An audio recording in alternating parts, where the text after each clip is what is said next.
the sport was nasty. Some of the stunts that we had pulled, I'm talking nude sent to my partner. I'm talking threats to my family. Like my niece was like 11, 12 at the time. She was a child. And to be receiving abuse on social media because she had the name Lovelace.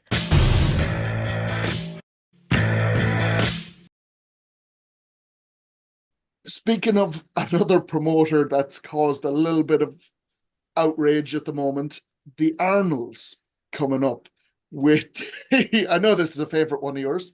As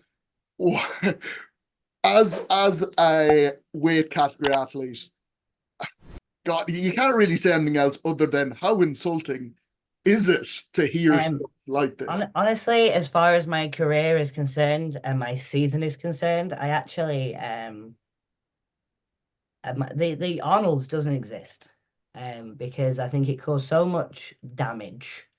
There's actually a group chat of lightweight women that got put together to deal with this because we were like, look, this is now ridiculous. We now need to unify and decide what we are going to do about this. And just to clarify for everyone that is watching, the situation is that the Arnolds has come out and basically said, right, the lightweight or the category athletes aren't going to be taking the pro stage. So the Arnold is a little bit weird. So it needs revamping and sorting out so it makes logical sense. So you can qualify at the minute. You can win the amateurs and some classes again. So I mean, I don't want to say this is a fact. Some classes you could win and qualify as a pro, and then alternately there are other pro qualifiers that happen throughout the year in like Canada and sometimes Spain, sometimes South Africa. So you can go and you could earn your spot to the pro stage. I did that in 2018, 2019, something like that. And they would not honor my pro card and they would not honor my place on the pro stage. Various emails got sent, probably more and more heated emails got sent. They actually refused to accept that I'd won the qualifier. That was their first stance. I flew around the world. I won every event for this opportunity. And to then just be point blank, effectively gaslighted by who was in charge at that time, who's a different person now. Again, we managed to prove you can't deny somebody was at a show. We had the results, we had the pictures, we had like so again, this went back and forth, back and forth. In the end, I just was like, I don't want to go to this. They clearly do not want me there. They clearly don't respect that I have earned my spot, the spot that they offered out. Sod it. I don't give a shit. I don't want to do this. This is not how I want to be treated. This is not the level of respect that I deserve. And I will not play at this party. Fast forward a few years. So that was my last kind of thing. So those are the way you have the pro stage and then you have the amateur weight categories.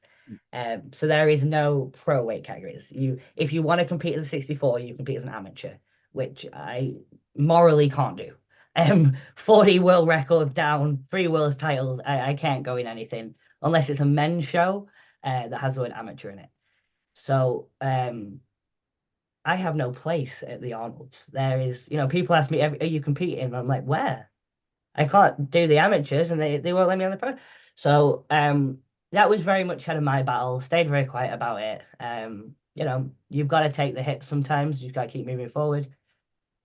Last year, might have been the year before, I might be getting my years mixed up. Wonderful women qualified, one of them being Holly McRae, phenomenal Canadian lightweight. She's a podium finisher at World Strongest Woman. She is a monster. I have to try and beat her at most big shows. I know how hard it is. And you know what? She's just a big ball of, for a promoter, marketing. She is so loud. She's got so much energy. She's got so much personality. To wind that up and send it out on a stage, that's what every promoter wants. She's a golden ticket. She comes out with a little space buns and a little matching stuff, and she just looks great. And she earned her spot and was declined. So that's when I'm like, right, this is happening. I said, what is going on here? So then she reached out to promoters and all that, and we got this group chat together as lightweights. And I'm like, look, we Some of us don't get on, and that doesn't matter because we are a team, we are a class, and we are facing injustice, for want of another word. And effectively, the result was no, they will not honour those spots because they will not have lightweights on the pro stage. They are concerned, something, I'm paraphrasing here, something along the lines of they are concerned of our size and our safety, and they're not sure we're strong enough. It was incredibly patronizing. We all got forwarded the letter, the email, whatever it was, and it was a sucker punch. And the most ironic thing is that while they were talking about that we're not strong enough, I had the world record for the event that they're running. I was one of the only women. I think Andrea Thompson won it with 800 pounds. I was one of the only women capable of over 800 pounds on that event. So I could have potentially won that. I literally, as that email was sent, I stood the world's best at 18-inch deadlifts. And for them to just ignore that, say that I'm not sure how you can be both hitting bigger numbers than everybody invited and also not strong enough.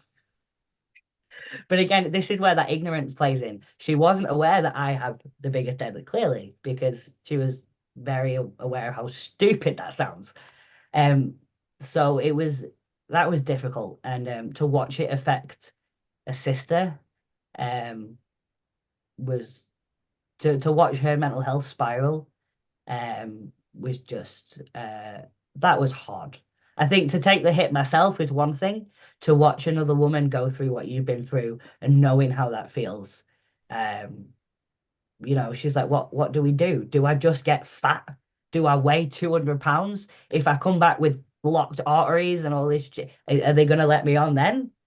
And it purely was they were ignoring performance, they were ignoring accomplishments, they were ignoring the statistical weight that we can move, looking at our body size and saying it's not good enough. And I'm not sure how in 2023 or 24 now, we can look at women and decide that their body shape is not good enough. What? Like, we don't look at skin color and decide that's not good enough. Like, we look at whether or not somebody can do the job. And yeah, that was, for me, again, people ask me every year, will I be at the Arnold? I may attend the Arnolds a couple of times for business reasons. Involved with a lot of businesses that attend. If it makes sense for the future of it, but as for putting a belt on for the stage, that won't be happening now or ever. Even if they went back on this, as a person, I can't support this in future. I do have to mention as well, while we completely slated them, the money that they have put up is brilliant. So this is where there's always a two sides thing. What was difficult was the heavyweight women that were given a spot telling us to shut up, telling you gosh, they're paying me, shush. And I'm like, wow, okay. They're paying me a lot of money, you need to be quiet, was the kind of theme across the board from the women that were invited. Not all of them, but a few of them, which was a little bit disgusting. And that was to try and isolate the lightweight women on. So that's why we needed to band together and we needed to support each other, because as I mentioned before, we've lost friends, and that needs to be the absolute. We shouldn't be discussing that when we're talking comps. That shouldn't even be in the mix. But unfortunately, so it will be a good show. And I wish everybody that's invited the absolute world the best. I hope they have a great time. I hope they earn a lot of money. But until they are willing to accept the existence of me and mine, of the 64s, it's not something that I will ever vocally support. Yeah, like you say, we're slating them a little bit, but they do a credible show every year, and they do. Work, like, but it is scary when you've got a situation like that, and the whole divide and conquer sort of comes in, where right, we'll pay these guys, and they'll tell the other ones to shut up, like you say there. That's a weird situation. Again, as we kind of talked about earlier, it is about providing the facts and the statistics. And you do come up against people that will ignore those facts and statistics. And unfortunately, the Arnold Rogue invitation, or whatever you want to call it, they do ignore facts. They ignore the fact that I had the heavyweight world record. They ignored the fact that their biggest publicity stunt was Chloe Brennan's Dinnies. That was still their biggest publicity stunt. She's a lightweight.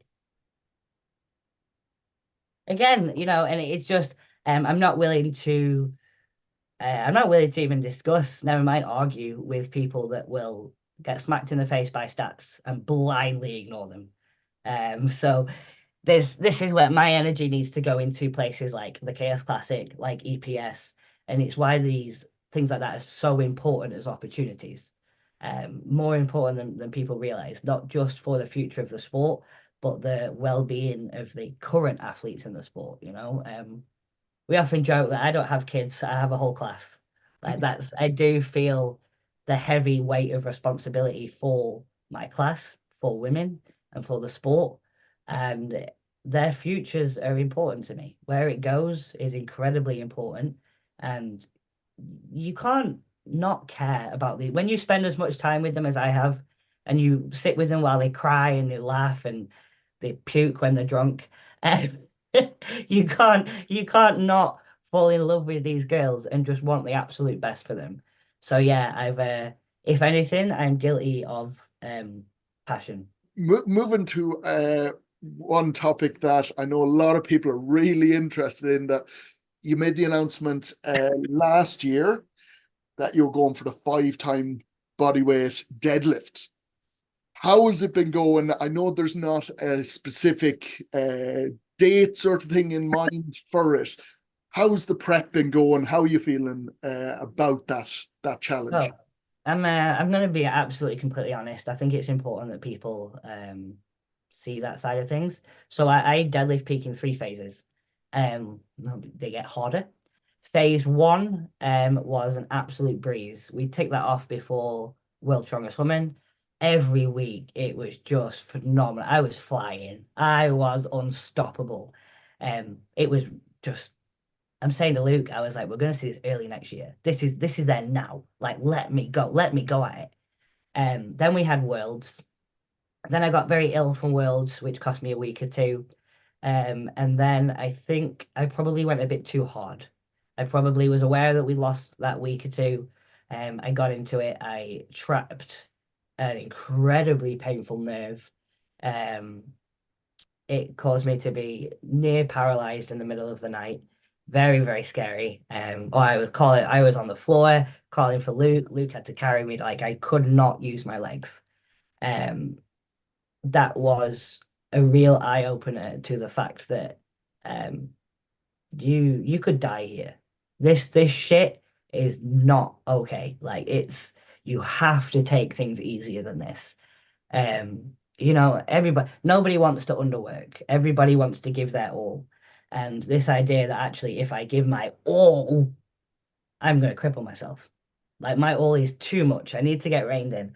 So then we had an issue with my glute. Because of the nerve, we had to do a lot of activation stuff. Yesterday was the first session that my body wasn't in pain, and we managed to get back on track. I am not on track, is the trajectory. I should have hit 260 for 5 yesterday, and I hit it for 3. So we definitely have some. It's just we have some quite 260 being disappointed for 260 for 3. Yeah, it's close to. We're sitting at 61 right now, so it's close to 4.5 times body weight. But the reality is that was a few weeks that I was ill, and especially after the nerve injury, the mental health was, I really had to get it in check. There was a day that I lost all purpose. And I said to her, I was like, what? I have nothing if this is everything that everything has led to. This is the big boss. This is the final. And I did say the word to him, what is the point of me if I cannot give this to my class? Like, my purpose, this will be my last gift to the 64s. This will be my final stamp before I retire full-time to help promote the 64s. And, you know, this is my crowning jewel. And the idea, I was like, what if I can't give it to them? My whole purpose is worthless. And that was the point we really stepped back and were like, there's too much pressure on here. You are putting your whole self-worth to one lift. And that just leads to that.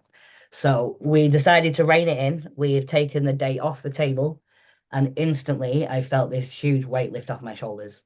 I'm able to enjoy training. I'm able to get good sessions done without hammering myself into the ground. And yeah, 260 for 3. I walked away and I knew it should have been 5, but I was very happy with the 3. And, you know, people keep saying, when are we going to see it? We're going to see it this year. It's coming. When? I'm not sure. I am not willing to take any stupid risks. I am not willing to pump copious amounts of drug. Like, we're not doing that. It's baking in the oven. It's going to take a little bit longer, but it's coming, and when we'll take it out when it's ready, and not before. I think that's hugely important, because, you know, as soon as you start putting pressure on yourself, everything becomes an awful lot harder. But one of the things you said there, and again, sorry if I get too personal here, but is it a situation with yourself where you, and I might be going too deep here, but that you value yourself on what you can offer to the sport, what you can offer to other people, as opposed to I would look at you as a person and see how much you've done for the sport, and just even your motivational side for people. Whereas it sounds like you sort of look at it like, oh, I have to keep doing these records. I have to keep achieving to be relevant in the sport. Is that something you feel? To be relevant, everything I do for the girls. You know, one of the things that goes through my head before I set up for my deadlifts, and this is for your girls, like, this can help step up the 64s. This can help end comments like from the Arnolds that the lightweights will never be strong enough. This can really, like, what you would do for your class in the future and the doors that you would break down to be able to put this deadlift on the table, would be game changing. And the future for them means so much to me. It's like their future means more than my future. That's kind of, I very much get a proud mama bear sense when any woman does anything, especially when the 64s. Very vocal in my support for them. Love seeing them coming through. Love seeing them develop. And it is like it's a mothering feeling. They come to me when there's issues. They come to me when they're not being treated properly, or when they need advice or support. And I've always, you know, you lead from the front. If you want these girls to fight, you show them how to fight. You show them how to act professionally, how to carry themselves. But when the time comes, how to rip throats open. You know, we are fierce, we are unstoppable, and we will stand our ground. And it means that the biggest motivation behind this is what it would do for the sport as a whole. You know, for newspaper articles to say woman lifts the first 5 times body weight, we can get national coverage, things like that.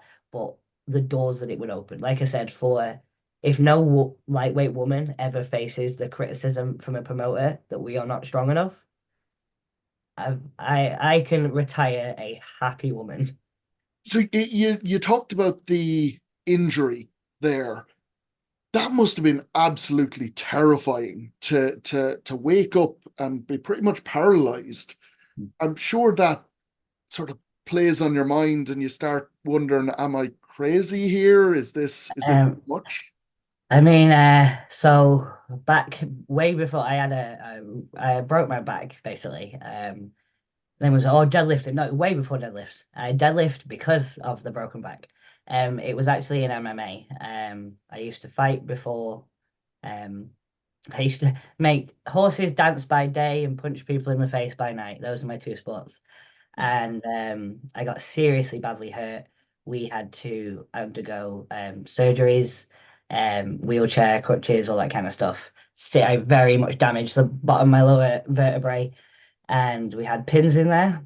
And one of the reasons I train the way I do, and I am One of the reasons my back is like steel now, it's adamantium, is because it's important that it is. Because one more back injury and I'm done. If those pins move, the spinal cord is right there. Like that is the risk that we take every time we go in, which is you'll rarely see me without a belt. And I like my double belts. I'm very, very brace orientated. So I got out of bed to pee. I swung my legs round and there's pain down my back. Collapsed on the floor, managed to crawl to the top of the stairs, managed to wake Luke up. I'm hyperventilating. Every move of my leg was just, I know that pain. And, you know, we did discuss ambulance, whether or not this is the pins. And I was like, this can't be. Like, this can't be. The things that we've done. We managed to stay calm. We managed to get some heat on it.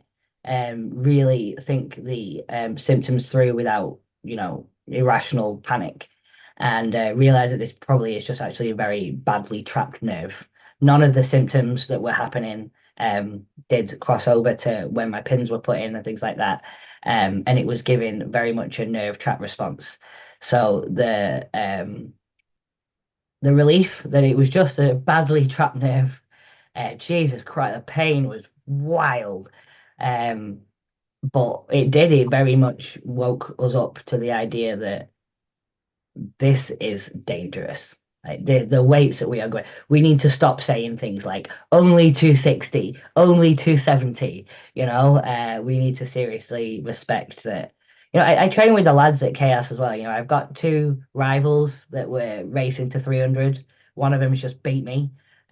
So I do normalize these weights. You know, 270, 280. Yeah, it's heavy. I'm not gonna, but you know. And I needed to shift myself out of that mindset, remind myself that I am, in fact, a little girl. And these weights will have a bigger impact on my body than the men that I'm trying to compete with. So, yeah, it was scary, but at the same time, I'm thankful for the reality check. Similar to, you know, I got caffeine poisoning over the summer. Very, very scary. But again, I'm thankful for the low impact reality check, the warning. You know, I'm not, it humbles you and it reminds you that you need to take this shit seriously. You can't play these games. You have to be an adult, be a professional, take this shit very seriously and give it the respect it deserves, because it will kill you. I do love the way you say, oh, we have to stop saying it's only 260, 270. I know most men wouldn't even ever dream of saying it's only 260 because they can only dream of lifting that. So yeah, I think that might be just yourself that needs to stop looking at it. And, yeah, it's, you know, it's my household as well. You know, me and Luke, you know, he's bad for it as well. Like the low threes, you know, he's not gonna get out of bed for the low threes, you know, high twos, nah. It's like, no, actually, you know, we are, I think he's one of the only men that's, I think him and Ben Donning are the only men that have broken the world records in multiple weight categories. Obviously, with me having 3 of the 4, we do need to realize that, you know, the weights that we throw around, you know, I think a 500 pound is everyday weight. 500 pound I could deadlift 7 days a week, not a problem. Like that's not, and it is just actually respecting that as much as it's become a normal thing, it is still, what do they say? What do you do when the extraordinary becomes your ordinary? And, you know, you do have to give it a little bit more respect. When you look at it and look at the numbers, and obviously you're at the absolute limit of what the body can do when you're trying to push that on even the tiniest little bit. Obviously it means you're at the top level of the sport, but it's got to be scary for a couple of different things. Obviously health-wise, like we've just spoken about, but because it's never been done before, there must always be that fear of, can it be done? There's no science. We are the science. We are the guinea pig. You know, I work with my medical team and they have theories, but we have that's all they are, because there is no data. There's nothing. There's no data as to what happens to a male physique under this much strain. There's even less data around the women.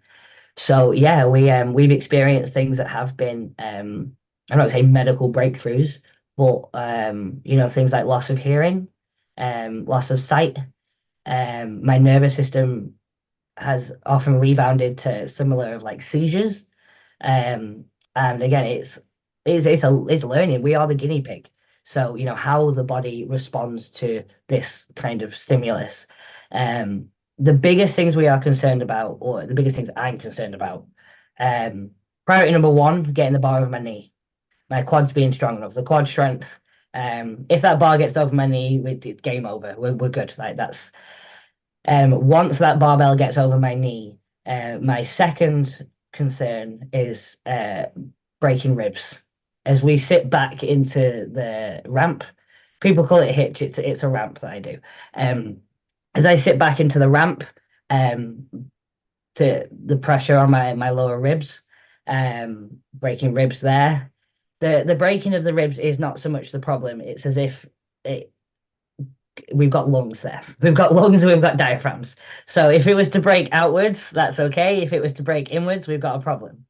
And then the third concern is the strength of my shoulder joints at lockout. That whip, I've locked out kind of 800 plus before, and there has definitely been a serious risk of shoulder dislocations. And then I've accepted that the hearing will probably go from the 300 deadlift. We'll probably lose the hearing again. And I'm hoping I can retain the eyesight.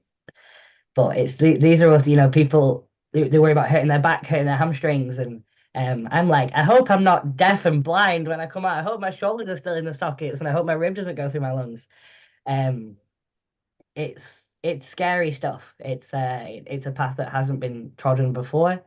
But it does mean, like, as more girls come through, the response that your body has, I can help them with it. I've been there, I've done it, I know the feelings, I know the recovery. It's a scary path that you've got to tread, but every athlete that's ever been the first to do something, you are the guinea pig, and you will help those that come through. And I think a lot of people do look at the physical or the muscular side of things and go, well, injuries on musculature or joints and stuff like that. In a situation like this, that becomes sort of the lesser worry. Oh God, yeah, tearing a muscle in this. So, the muscle people, like, are you going to get bigger? I'm actually weighing the least I've weighed in a couple of years. I'm comfortably sitting at like 61 right now. I have atrophied. I was bigger in terms of muscle mass a few years ago. So this idea that you constantly have to get bigger to be better. I'm 10 times the athlete I am now than I was. Faster, fitter, more skilled, more athletic, more confident in my own ability, and stronger, while carrying less muscle mass. This idea that more is better, efficiency is better, using your muscles better. I'm healthier, and there's less strain on my vitals and things like that. And yeah, this idea that you've got to put on size to be hitting PBs is, I'm carrying less muscle mass now than I was when I was pulling 230, 240. It's about getting better, not just getting bigger. I know it's probably an unfair comparison, or to a point it doesn't make a huge amount of sense because they're so different. But a lot of people are looking at your deadlift attempt and the like of Eddie Hall's 500 and putting them, well, they're right up there. It's literally one of the biggest, if not the biggest, feat of strength that's ever been attempted. Yeah, it will be a huge glass ceiling that we take down. And this is why, again, it's so important to me. I do believe in I'm not kind of hippie, but I do believe in a purpose. I do believe that maybe not everybody, but I believe some people were put here for a reason. They had a mission to accomplish, and this is my mission. Like, this was what I was put here for whatever reason. I think it's the reason I've been through what I've been through, to build me the tenacity, the resilience, and the confidence, and the knowledge, the education as well. It's been a long road, to really put this out there, and to change the game for this will ripple across, not just all strength industries, but the fitness industry completely. I don't think we'll see it repeated anytime soon. Maybe not even in my lifetime. But the girl that does chase it next, I want to be able to help. I want to be able to, like, right, this is the data that we got from me. You take this, use it to help you, and take this further. One of the key things with Strongman, Strongwoman is that exact mentality where you're not looking at the next person going, oh, they're going to beat me, I need to stand in their way. It's, let's help you make a new record. It doesn't matter that you're beating me. One of the this is going to get deep here, but one of the misconceptions that I've had in the later years of my career, and I had a real sit down with myself this winter. I have been waiting for the next queen to come through. I've been aware that my time is starting to come to an end. I've done everything. The 300 is my last bucket list, and I've been waiting for someone to come through that I can go, okay, here you go. This is yours now. Off you go. And I've been waiting for one person to stand head and shoulders above everybody else. And I kind of sat and I was like, what makes you think that you have the right to choose? Well, what makes me think that I don't get to pick the air. All I do right now is maintain the throne, for it's rented. And right now it is rented by me. But I have no authority, and I have no right to select who comes next. And actually, when you look at my class is so stacked. There's so many incredible women that's why one doesn't stand out. There's so many of them. And I've been looking for this one person to invest all my time into that one person and ignore everybody else. And I said, Rhea, what are you doing? Like, the whole point of this throne is that it's up for grabs. You need to help everybody. And that queen, she will show herself. She will earn it, and she will fight herself to the top of the ranks, and she will sit on the throne. And yeah, this idea that you're waiting for an heir to come through so I can help them. My whole class is the next lot of queens. You have the very next lot. You have like the Holly McRae's and the Kira Rixons and the Pandas. They are ready to take the throne. But then just below that, you have the Charlotte Haydens, you have the Sammy Mayhews, you have the Grace Ingy Britsons and the Jessica Camerons. They're the girls that are ready to take it off them. And I'm like, this is it's such an exciting time. It's such an amazing class to be a part of. And yeah, there is no one queen because there's dozens of them. And that's the reality with the 64s. Well, you actually mentioned this before, sort of on a different topic, where when you think back to your early career, I know there was one or two what you could call queens at the top of the sport that would have dismissed you. Where obviously that's part of you now, and you don't want to dismiss anyone, because if they had their choice, you wouldn't be where you are now. 100%. I had to come in through the ranks when I came through as a pro. The sport was not what it is now. The sport was nasty. Some of the stunts that we had pulled, I'm talking nude sent to my partner. I'm talking threats to my family. Below the belt. Sometimes I sat there and I was like, I don't want to win like this. If they're willing to threaten my family, have it. I don't care. Like, we're not dragging people's family. Like, my niece was like 11, 12 at the time. She was a child. And to be receiving abuse on social media because she had the name Lovelace in her thing. My sisters, and it really did make me want to throw that. I don't want to win like this. I don't want to be a part of such a bullying community. and I had a chat with my family.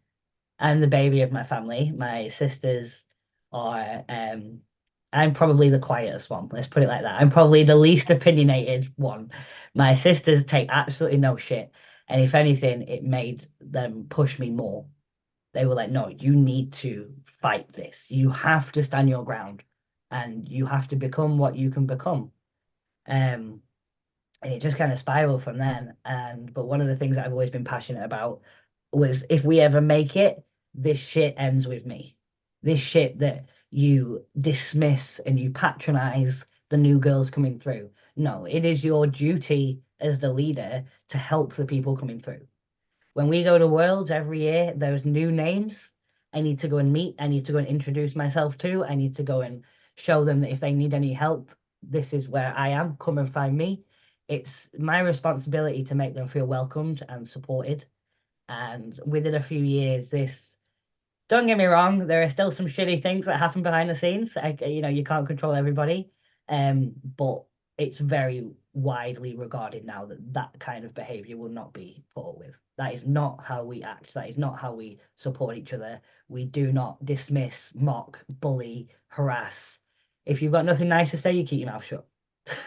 And the threats and the bullying side of stuff, which personally I wouldn't have been that aware of, and I suppose an awful lot of people probably wouldn't be aware of that. Was that purely from a professional side where they were just going, well, you're coming in, taking our sort of fame or taking our accolades? Bad with the deadlift. It was the deadlift that did it. When I started pushing the heavyweight numbers, there was a time where me, Andrea Thompson, and Melissa Edwards, those two girls were wonderful. And Melissa Edwards has been one of the biggest supporters of my entire career. She's a phenomenal woman. We're all around like the 600-pound mark. And it was like, I think Melissa was on 605, I was on 602, Andrew was on 6, like it was nothing. And but it was that time that I really started to cement myself as a heavyweight deadlifter that things got nasty. And it was around the record times, my family would receive threats like, if she deadlifts today, we will find you. We know where you live. She best not pull today and all this. Like the morning of my competitions. It was thankfully the women that were behind that are no longer in the sport. The sport moved on, and those people that deem that okay, haven't found a place in the new. So they haven't come with us to this new generation of strongmen. But yeah, it's been hard earned. We've been through the ringer a good few times. I've been physically threatened by men, physically threatened by husbands. Yeah, it's been, obviously all of these threats were completely hot air. Nothing ever materialized. But yeah, it's been tough. We've been through the ringer with it.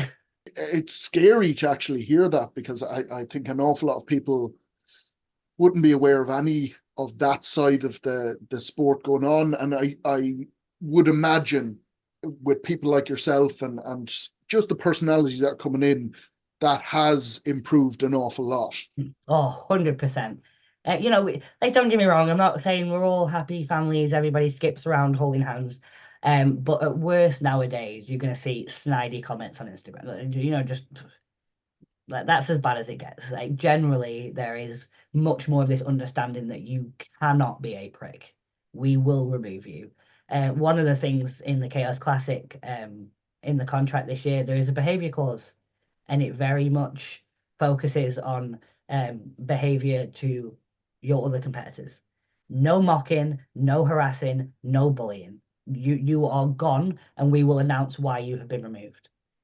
Like, that's just, you are a professional. You can't go into the office and start treating your colleagues like shit. And that's exactly what we expect. Like, that's the exact, you are a professional that is being hired for a job. You come to work and you act professionally. That's, I think we bashed a few of the promoters today, but I think that's one of the things they've worked really hard to get rid of, obviously. So, that's a huge bonus on their side as well. Yeah. We are trying to turn this sport professional, and everybody needs to do that. Yes, the promoters need to professionalize, but the athletes, if we want to get paid, everybody wants this to be their job, but nobody will treat you like work. You don't just turn up on time. You turn 10 minutes early. You turn up well dressed, well presented. You are polite. You stay till the end. All these basic, that you should be doing at your first job at 16, 17 years old. You treat your boss with respect. You treat your colleagues with respect. Just very, you might go home and rant to your partner about how much of a prick somebody was today. Do you know? But while you're at work, you do your job and you do it professionally. And I absolutely understand that there are times when hearts break. OSG, we saw it.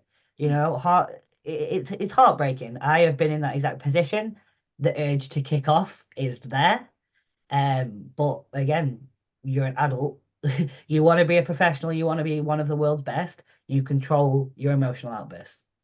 I think one or two people failed at Worlds to control, but we won't go into that.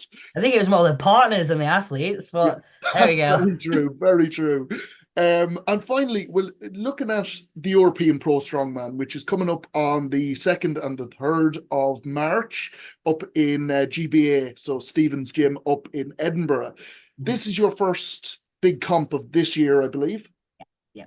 And you're going and doing 2 weight categories. You're doing the under 64 and the under 73. Yeah. What made you decide to do the 2 categories? Is it just for a new sort of challenge, or? Be fun, be entertaining. That's my that's my job as the entertainer. We need to give people something to watch. I think it's been very proven that I can win 64 shows, high level 64 shows consistently. Can I win a 73 after doing there's one thing before Sunny Bradley got put in the mix. Sunny Bradley she was my favorite to win the 82 Worlds before she pulled out. She is phenomenal. One of the best athletes of our generation. Somebody I've always wanted to fight against. So this will be an amazing battle, and people will tune in and people will watch. She's a great woman, and these are fantastic events for her. Not bad events for me either. So it's going to be a really, really good fight. You've got your top names in there. You've got me, you've got Camilla that just plays second at 64s. But in the 73s with Sunny coming over, but I think it's going to be more about the dark horses, to be honest. This is Sammy Mayhew's first big international. She had her first win last year at the World Ultimate Strongman. For me, she's one of the most underrated 64s. She's phenomenal. She has beat me fair and square at stones that I have the world record in. She's got a good deadlift. She's solid across the board. Same with Charlotte Hayden. She's going to be one to watch. Grace Ingebrigtsen's in there as well. Alessandra that podiumed at Europe's. All these girls are relatively new to the pro level. But I won't be turning my back on any of them, that's for sure. It is, when you look at the lineup all across the board, even to the men's side of things, there's a really exciting mix of what you would consider sort of newer people to the sport, but still have incredible achievements, and the sort of more seasoned athletes, which creates a lot of excitement. I'm really excited for it myself. 100%. I mean, the 90s, I've got to back Gav McNamee. He is, I think we're coming into the era of Gavin McNamee. Now, I know Dan Benson's going to have something to say about that, and Tyler Davis is going to have something to say about that. All incredible athletes in their own right. But for me, I've really got to know Gav this year, and he took a big hit at the Classic. He made a big mistake that cost him a lot of points. And for me, that was there. I was like, what's he going to do here? Let's see what type of bloke he is. And he just got his head down and he worked and worked and worked. Europe's, he took a hit on the first event. He zeroed the first event and still only finished a point off the champ. And that's when I was like, this boy is coming into his own. Just give him a chance. And then Worlds, he takes the world's title. And I think his confidence and his belief in himself as a professional has now matched his ability. And I think now we will see real fireworks and real step forward with Gav's career. So I'm excited to see him. This is him and Dan Benson 2.0, well, 3.0. Yeah, 3.0. So it's gonna be and obviously we've got people like Derek Owens in there as well. I mean, all those boys can, you know, Derek dominated day 3 of OSG. So it's gonna be a bloodbath. Like, it's gonna be a fight right down the middle. Considering the name of my channel, I think everyone can guess I'll be going for Gav at the end of the day, but I'll try and stay professional and unbiased. But we will be up live streaming it as well, which is incredible. It'll be a fantastic day. I'm really looking forward to it. But obviously, like I always do with all of the competitions, it's great to have the live stream. It's even better for people to actually come and spectate on the day. That's where the huge excitement is. It's the live stream's always fantastic. It's always great to have, but there's nothing like going to a competition and seeing it in person. And he has a brilliant little venue in Edinburgh. It's just on the outskirts of Edinburgh, so it's relatively easy to get to. Cute little cafe. You know, Edinburgh's just stunning. You know, it's one of the most beautiful cities in the UK. So to come to it, and yeah, just to meet, I do believe that Matty, Stephen, and Luke are the future promoters of the sport. I do believe that as the years go on, people are realizing more and more who to get behind, who is putting their heart and soul into these competitions. And just think that they listen to feedback. They are the kind of promoters that, you know, actually, could you do this next year? Because that was a little bit, yeah, sure, thank you for your input. You know, they are very normal people that are very easy to communicate to. They will always put their athletes first with every decision that they make. And they are the future. So come on down, come to one of the most beautiful cities in the UK, come and watch both current world strongest, hopefully fight and keep our reputation. But it's going to be a hell of a weekend. And obviously you're going to be up there, but not next week, where are we now? About 2 to 3 weeks time in GBA as well. We've got the Scottish Nationals going on, and then a week later we've got the UK Nationals going on at your gym in Preston as well. So there's 2 more huge. That's not at our gym. It's at Islap Bridge Gym, but it's in England. Okay, sorry. I need to get my facts right. But there's 2 more competitions that are going to be incredible for anybody that is around that can actually go and watch them. Yep, yeah, it's a very, very exciting year. I think we've got a free weekend in about September. But it's the highlights of the next 3 months, definitely. Well, we've got the Chaos Classic qualifier happening right now, so we'll find out who are the last few spots. We're already seeing really big numbers come in. Yeah, the UKNS, the Scottish Naturals. We've then got the English Naturals. We've got the Welsh Naturals. And that will select the athletes that are going through to the British Natural Finals. And it's incredible. It's and then obviously at Chaos we have the official Strongman men's pathway. For the first time ever, the men's pathway makes sense. It's a collection all under one. Official Strongman are supporting it. They are fully backing it. So we now have this sensible, makes sense pathway that goes from England's, Brits, Europe's, worlds. It's not kind of scattered everywhere. All the boys are pulled together. The prize money is going to be equal. The live stream is going to be how it should be. And it's a big year for things coming. Don't miss part 3 of the interview, the final part, coming up later this week, where there are some huge announcements. You won't want to miss them.